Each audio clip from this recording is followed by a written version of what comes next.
So guys आज का ये वीडियो बड़ा ही इंफॉर्मेटिव होने वाला है क्योंकि आज की एडवांस इंग्लिश स्ट्रक्चर की लेसन में यहाँ पे हम लोग कुछ नए नए सेंटेंसेस सीखने वाले हैं। यहाँ स्क्रीन पे आपको नए नए सेंटेंस दिख रहा है, तो इस तरह के सेंटेंस को इंग्लिश में कैसे ट्रांसलेट करना है, कौन सा एडवांस स्ट्रक्चर का यूज करेंगे, सब कुछ इस वीडियो में आपको स्टेप बाय स्टेप बताने वाले हैं। तो वीडियो को आपको पूरा ध्यान से देखना है। तो देखिए यहाँ पे सबसे पहले देख लेते हैं सेंटेंस क्या क्या है। वो फालतू में इस झंझट में पड़ रही है। वो फालतू में इस झंझट में पड़ रही है। या फिर तुम किसी झंझट में मत पड़ना। तुम किसी झंझट में मत पड़ना। या फिर मैं किसी झंझट में नहीं पड़ना चाहता। मैं किसी झंझट में नहीं पड़ना चाहता। या कुछ इस तरह से बोलते हैं, राहुल किसी झंझट में नहीं पड़ता। राहुल किसी झंझट में नहीं पड़ता। तो यहाँ पे जितने भी सेंटेंसेस मैंने बोले हैं, अगर आप नोटिस करते हो तो सारे सेंटेंस में आपको एक चीज कॉमन दिखा होगा और वो है झंझट में। देखिए झंझट में, यहाँ पे भी देखिए इस सेंटेंस में भी वही झंझट में, यहाँ पे भी देखिए झंझट में, इस सेंटेंस में भी वही सेम है झंझट में। तो ये सारे सेंटेंस में आपको कॉमन दिख रहा है झंझट में। तो जब भी किसी सेंटेंस में ऐसा आपको बोलना हो झंझट में पढ़ना, झंझट में पढ़ रहा है, झंझट में पढ़ता है, तो वहां पे इंग्लिश में आपको एक एडवांस स्ट्रक्चर का यूज करना है। ठीक है, तो सबसे पहले आपको बता देते हैं वो एडवांस स्ट्रक्चर क्या है, सेंटेंस का स्ट्रक्चर कैसा होगा। देखिए सबसे पहले आप देख लीजिए, यहाँ पे नीचे मैंने यहाँ पे लिख रखा है, मैं आपको अच्छा से दिखा देता हूँ, आपको अच्छे से समझ में आ जाएगा। देखिए यहाँ पे गाइस सबसे पहले आपको सब्जेक्ट का यूज करना होगा। ठीक है, इस तरह का सेंटेंस बनाने के लिए सबसे पहले आपको सब्जेक्ट का यूज करना है। जैसे देखिए राहुल एक सब्जेक्ट है, तो सबसे पहले सब्जेक्ट का यूज करना है। उसके बाद हेल्पिंग वर्ब लगाना होगा आपको। ठीक है, सब्जेक्ट के बाद हेल्पिंग वर्ब आपको यूज करना होगा। उसके बाद गेट इनटू ए मेस, गेट इनटू ए मेस का यूज करना है। उसके बाद अदर वर्ड। ठीक है, तो गाइज यहाँ पे आपको एक चीज ध्यान रखना है, ये जो गेट दिख रहा है ये टेंस के अनुसार चेंज होगा। जैसे कि यहाँ पे गेट है, तो यहाँ पे get, god, god, gets, getting भी यूज हो सकता है, वो टेंस के अकॉर्डिंग किया जाएगा। ठीक है, ये आपको ध्यान में रखना है। ठीक है, अब चलिए इसके जरिए सेंटेंस बनाना सीख लेते हैं। तो देखिए गाइज यहाँ पे पहला सेंटेंस है, वो फालतू में इस झंझट में पड़ रही है। वो फालतू में इस झंझट में पड़ रही है। इसे इंग्लिश में बोलने के लिए आपको क्या बोलना होगा, यहाँ पे वो मतलब पढ़ रही है वो, तो यहाँ पे फीमेल के बारे में बात किया जा रहा है, तो यहाँ पे ही का यूज नहीं होगा, यहाँ पे सी का यूज होगा, सी। उसके बाद हेल्पिंग वर्ब का यूज करना है, तो इज, सी के बाद इज का यूज होता है। और गेट के साथ यहाँ पे गेटिंग का यूज होगा। ठीक है, यहाँ पे गेट के साथ आईएनजी जुड़ेगा, गेटिंग। क्यों यहाँ पे गेटिंग यूज हुआ है, क्योंकि यहाँ पे देखिए पढ़ रही है, मतलब ये प्रेजेंट कंटिन्यूअस टेंस के हिसाब से अकॉर्डिंग बात हो रही है, पढ़ रही है, तो इसलिए यहाँ पे गेटिंग का यूज होगा। ठीक है, सी इज गेटिंग। उसके बाद into, into this mess, this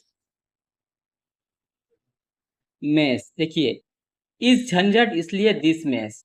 उसके बाद फॉर नो रीजन, रीजन फालतू में मतलब नो रीजन, बिना वजह के।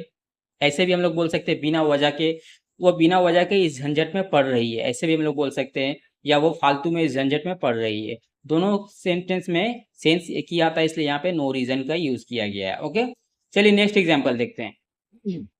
तुम किसी झंझट में मत पड़ना। तुम किसी झंझट में मत पड़ना है, तो यहाँ पे तुम मतलब यू का यूज होगा, you don't, don't helping verb don't. उसके बाद गेट का यूज होगा यहाँ पे, गेट इनटू एनी मेस। यहाँ पे एनी का यूज इसलिए हुआ है कि देखिए किसी मतलब एनी, किसी झंझट मतलब एनी मेस। ओके, चलिए नेक्स्ट एग्जांपल देखते हैं। मैं किसी झंझट में नहीं पड़ना चाहता। मैं किसी झंझट में नहीं पड़ना चाहता, यहाँ पे मैं मतलब आई का यूज होगा, आई डोंट वांट, चाहता मतलब want to get into this mess, I don't want to get into this mess, मैं किसी झंझट में नहीं पड़ना चाहता। तो यहाँ पे आई don't want get into any mess होगा, यहाँ पे दिस का यूज नहीं होगा क्योंकि किसी झंझट, इसलिए यहाँ पे एनी मेस, तो दिस की जगह यहाँ पे एनी होगा, सॉरी फॉर दैट, यहाँ पे एनी का यूज होगा। मैं किसी झंझट में नहीं पड़ना चाहता, I don't want to get into any mess, okay, this mess यहाँ पे नहीं होगा। चलिए नेक्स्ट एग्जांपल देखते हैं। राहुल किसी झंझट में नहीं पड़ता, राहुल किसी झंझट में नहीं पड़ता। यहाँ पे देखिए नेम का यूज हुआ है राहुल, तो यहाँ पे इंग्लिश में भी राहुल ही लिखना होगा, नेम चेंज कभी नहीं होता है, राहुल। उसके बाद क्योंकि यहाँ पे थर्ड पर्सन के बारे में जिक्र किया जा रहा है, इसलिए यहाँ पे डोंट नहीं, यहाँ पे डजेंट का यूज होगा, ठीक है, DOESN, डजेंट, ठीक है, डजेंट। उसके बाद गेट का यूज होगा, गेट इनटू एनी मेस। देखिए राहुल किसी झंझट में नहीं पड़ता, Rahul doesn't get into any mess, Rahul doesn't get into any mess, okay. तो आई थिंक गाइज आपको समझ में आ गया होगा कि इस सेंटेंस के जरिए मैं आपको क्या समझाना चाह रहा था। मैं आपको यही समझाना चाह रहा था इस सेंटेंस के जरिए कि जब भी किसी सेंटेंस में आपको किसी झंझट में पढ़ना या पढ़ रहा है या पढ़ रही है या पढ़ता है ऐसा बोलना हो, वहां पे इंग्लिश में आपको सब्जेक्ट का यूज करना है, उसके बाद हेल्पिंग वर्ब का यूज करना है, उसके बाद गेट का यूज करना है, वो टेंस के अकॉर्डिंग यूज करना है जो मैंने यहाँ पे लिख रखा है, उसके बाद इनटू अ मेस, उसके बाद अदर वर्ड का यूज करना है। तो इस तरह का सेंटेंस को आपको ऐसे ही बनाना है, ठीक है। तो गाइज मिलते हैं किसी और नए से एडवांस इंग्लिश स्ट्रक्चर के साथ, तब तक के लिए अलविदा।